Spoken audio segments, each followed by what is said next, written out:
Magandang araw. Dito po tayo sa Immaculada Concepcion.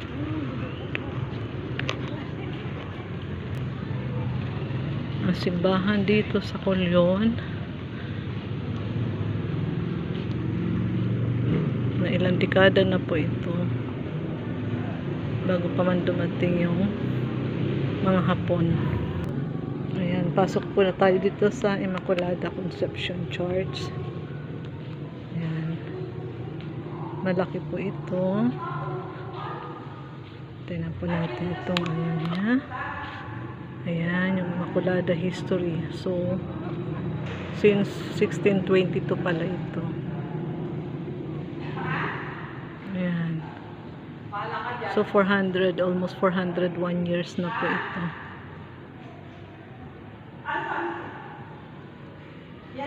So, dito, ito. So, ayan po dito, makikita natin ang Immaculada milestone. Ito ang history. Mula 1622. So, dito may isang tomb ng paring Jesuits. So, ito yung paring Jesuita na nagsilbi dito sa Colyon. Ayan po natin. Si Father Javier Olazabal.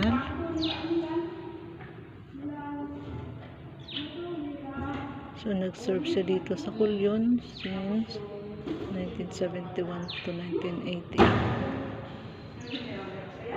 or 1984. So, 1988 siya namatay.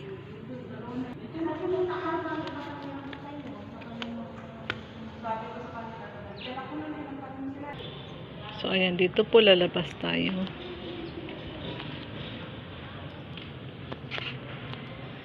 So, ito po ang kasaysayan ng ating Immaculada Concepcion Church. Akyat po tayo dito sa taas. So, ayan po, nagdalakihan yung kampana.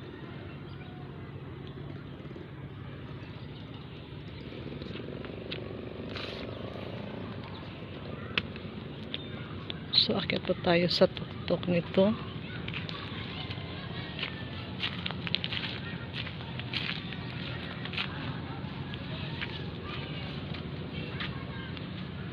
Ayan po yung charts natin.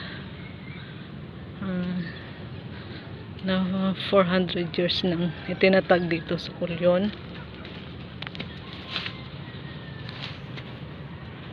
So, nire-renovate lang siya ng nire-renovate. Pag may nasisira, inayos lang siya. So, ayan, nakikita natin siya. Ayun yung kampana na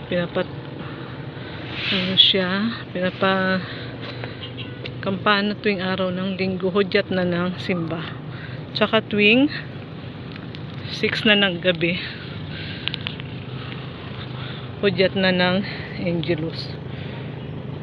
So, dito sa taas, overlooking na siya sa dagat. Ayan. So, may dalawang kanyon dito. Ayan yung isa. Ayan. So, ayan po, makikita natin yung maraming bangkang paruot pa rito.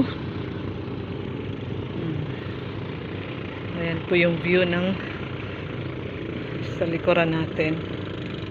So, nasa malayo doon sa may bundok, may mga kabahayan din doon na itinayo nung mga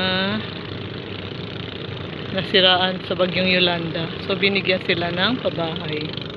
Isang kanyon nandito sa kabila. So, nakatutok naman siya doon sa bundok na papunta ng Coron. So, ayan po yung view ng ating simbahan.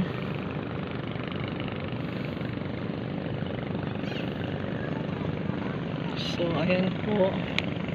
Mataas. Nasa mataas na po tayo. Nandun na po yung kalsada going to proper na town proper. So ayan, maraming mga bangka na parot parito po at sila ay naghahanap buhay.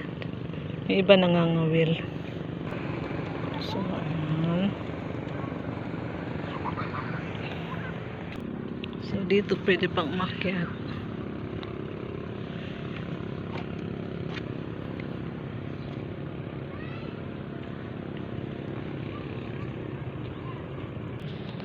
So dito may parang isang box na sementado naman, ngunit naka padlock, so hindi natin alam kung anong laman. So kung pawin na tayo, bababa tayo dito sa hagdan. So ang nakikita natin doon ay isang school building. So dati meron silang elementary, so ngayon high school and college na lang.